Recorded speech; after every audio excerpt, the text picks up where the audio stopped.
Hello everyone, welcome back to my channel friends. आप लोगों का मेरे चैनल बहुत सारा स्वागत है। तो अगेन एक न्यू हॉरर स्टोरी आ चुकी है और विंटर का सीज़न है तो थोड़ा डर भी लगना चाहिए। तो कहानी शुरू करते हैं और कहानी का नाम है बर्फीली रात। तो चलो कहानी को शुरू करते हैं। सर्दियों की वो रात थी जब ठंड हड्डियों के अंदर उतर जाती है।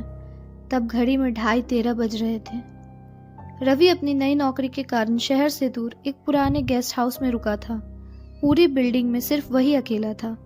रिसेप्शन वाले ने जाते जाते बस इतना कहा था, रात में अगर ठंडी हवा महसूस हो तो दरवाजा मत खोलना। रवि हंस दिया, भाई ठंड तो दिसंबर में होती है और ये तो इतनी ठंडी है भी नहीं यहाँ पे अभी। रात के 2:30 बजे रवि की नींद अचानक खुल गई। कमरा असामान्य रूप से ठंडा था। ऐसी ठंड जैसे बर्फ की हवा सीधे सीने में घुस रही हो। उसने कंबल खींचा, लेकिन ठंड और बढ़ गई। तभी उसके कान के पास किसी ने धीरे से सांस ली। रवि झटके से उठा। कमरे में कोई नहीं था। वॉशरूम जाने के लिए जैसे ही उसने पैर नीचे रखा, बर्फ जैसी फर्श, इतनी ठंडी मानो उसने अपने पैर को सिर्फ बर्फ के ऊपर ही रख दिया हो। इतनी ठंडी कि पैर सुन पड़ गए थे। आईने के सामने खड़ा हुआ तो आईने पर लिखा था, ठंड लग रही है ना? रवि पीछे मुड़ा, कुछ नहीं। जब दोबारा आईने की तरफ देखा, लिखा हुआ गायब था। अब ठंड के साथ खटखट की आवाज आने लगी। दरवाजे पर धीमी, बहुत धीमी खट खट।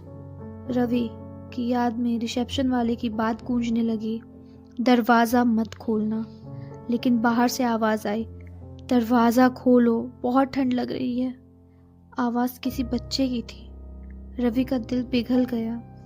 उसने दरवाजा थोड़ा सा खोला। कॉरिडोर में कोई नहीं था, बस जमीन पर गीले नंगे पैरों के निशान जो कमरे के अंदर तक आते थे। और जैसे ही दरवाजा बंद किया, कमरे की ठंड जानलेवा हो गई। सांस से भाप निकलने लगी। रवि पलटा। उसके बिस्तर पर एक लड़की बैठी थी। सफेद कपड़े, नीले पड़े होठ और आंखें पूरी तरह काली। उसने धीमी आवाज में कहा, मुझे यहाँ ठंड से मरने के लिए बंद किया गया था। रवि चीखना चाहता था पर गला जाम हो गया था। लड़की खड़ी हुई, उसके पैरों से पानी टपक रहा था। अब मेरी बारी खत्म, वो मुस्कुराए, अब तुम्हारी बारी। और इसकी जो बैक की स्टोरी थी, वो जो लड़की थी वो ऑफिस में काम करती थी। वो भी रवि की ही तरह थी, बट ऐसा होता है कि वो एक दिन यहाँ आती है और किसी कारण से वो जो डोर होता है वो लॉक हो जाता है। और इतनी ज़्यादा ठंडी थी कि वो वहीं ठंड के कारण मर जाती है, क्योंकि ऑब्वियसली बात है, डोर लॉक था और अंदर में कोई रूम की सर्विस भी सही नहीं थी। तो रिसेप्शनिस्ट वाले जो होते हैं वो मतलब देखते हैं कि भाई ये तो क्या हो गया। उसके बाद वो लोग जो होते हैं वहीं पे उसको दफना देते हैं, नीचे ग्राउंड फ्लोर पे, मतलब जहाँ पे उनका गार्डन रहता है वहाँ पे। और रवि जो होता है वो भी एग्जैक्ट उसी टाइप का था और काइंड ऑफ वो भी, उसकी भी स्टोरी थोड़ी वैसी ही सेम थी। तो होता ये कि वो भी ऑफिस से ही जाता है। तो अब जैसे वो जाता है, उस लड़की ने उसको देख लिया था और बहका बहका सा बोल रहा था कि देखो मैंने कुछ तो किया नहीं है और शायद तुमको हो सकता है कि कोई गलत फहमी हो गई होगी, जिसके कारण से तुम्हें ऐसा लग रहा है कि मैंने मैंने यहाँ पे कुछ ऐसा कर दिया है जिसके कारण से तुम मुझ पे ही दोष लगाए जा रही हो। बट मैंने ऐसा कुछ भी नहीं किया, तुम मेरी बात मानो। वो लड़की कहती है कि हाँ तुमने कुछ नहीं किया, बट मेरी भी तो मौत ऐसे ही हुई थी ना। और मेरी मौत हो गई है तो मैंने भी तो भीख मांगी थी अपनी जान की, लेकिन किसी ने तो मेरी आवाज़ भी नहीं सुनी, किसी ने मुझको बचाया नहीं, किसी ने मेरी हेल्प नहीं करी। तो मैं किसी की क्यों सुनूं और मैं तुम पे रहम क्यों खाऊं रवि? और तो अच्छा होगा तुम भी मेरी तरह हो जाओगे, हम दोनों हमेशा साथ रहेंगे। और ऐसे भी लोग चाहते हैं, लोग इंसानों की दुनिया में लोग एक दूसरे से नफरत ही करते हैं। इससे अच्छा यही होगा कि हम दोनों साथ हो जाए रवि। और इतना बोलने के बाद वो लड़की अपनी बैक स्टोरी सुनाने के बाद रवि को कहती है कि चलो रवि हम लोग साथ हो जाते हैं। जैसे मैं हूँ वैसे तुम भी हो जाओ, और आज के बाद शायद तुम्हें ठंड ना लगे, कभी ठंड का एहसास ना हो। और रवि के सीने पे वो हाथ रखती है और उसका दिल जैसे मानो कि रवि को ऐसा फील होता है कि इग्नोर करना गाइस, ये लोग बहुत डिस्टर्ब करते हैं।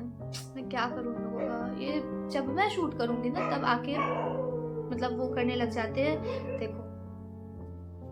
और जब जब शूट करती हूँ तब आ जाते हैं, और जिस टाइम पे एग्जैक्ट टाइम पे मेरे को बोलना होता है, स्टोरी सुनानी होती है, यही बोल लो तुम ही बोल लो आगे। जब मैं बोलती हूँ तब ये लोग स्टार्ट हो जाते हैं। क्या करूँ, अगेन एंड अगेन हर दिन का यही हो गया है। उसको ज़्यादा ही बोलना है मेरे वीडियो पे। खैर कोई बात नहीं, तो कोई बात नहीं, ठीक है। कहाँ थे हम लोग, वहीं पे फिर से स्टार्ट करते हैं। तो जैसे ही वो हाथ रखती है रवि के चेस्ट पे, उसके सीने में, रवि को ऐसा फील होता है कि जैसे मानो उसका दिल जम रहा हो। धीरे धीरे धीरे धीरे दिल जमने लग गया था रवि का, और रवि वहीं पे गिर के बेहोश हो जाता है, और उसके बाद उसकी मौत हो जाती है। और नेक्स्ट डे जो वो कमरा रहता है, यानी कि वो रूम नंबर 12 जो रहता है, वहाँ पे रिसेप्शनिस्ट वालों ने मतलब एक बोर्ड टांग दिया था कि अब यहाँ पे 2 जन हैं, और अगर ठंडी लगे तो कभी भी दरवाज़ा मत खोलना, क्योंकि यहाँ एक नहीं 2 सांसें हैं। मतलब वो रिसेप्शनिस्ट वाले जानबूझ के ऐसा कर रहे थे। उनको पता था कि वहाँ भूत है, यहाँ पे एक आत्मा रहती है, तो फिर भी वो लोगों की जान जोखिम में डालते थे कुछ पैसों के लिए। और उस दिन के बाद से उस रूम में जो भी जाता है उसे कुछ ना कुछ ठंडी से एहसास होती है। आज की स्टोरी यही थी गाइज। आई होप आप लोगों को अच्छी लगी होगी। अगर अच्छी लगी होगी तो चैनल को सब्सक्राइब कर लेना, और फेसबुक पे देख रहे हो तो फेसबुक पेज को फॉलो कर लेना। और ऐसे ही डरावनी कहानियों को सुनने के लिए और देखने के लिए मेरे चैनल पे बने रहना, मेरे साथ ऐसे सपोर्ट करते रहो, अपना प्यार देते रहो। और न्यू ईयर नज़दीक है, तो मैं चाहूँगी कि हम लोग ऐसे ही धीरे धीरे करके अचीव करें। हमारी जो लाइफ है, गोल्स है, एम है हमारा, वो अचीव कर ले। और बस यही प्रे है, आप लोग मेरा सपोर्ट करो, मेरे साथ रहो हमेशा, मेरी फैमिली बन के, और इसी तरह से साथ में रहेंगे हमेशा। चलो मिलते हैं नेक्स्ट वीडियो में, तब तक के लिए अपना खूबसूरत ख्याल रखो। Bye bye, Radhe Radhe.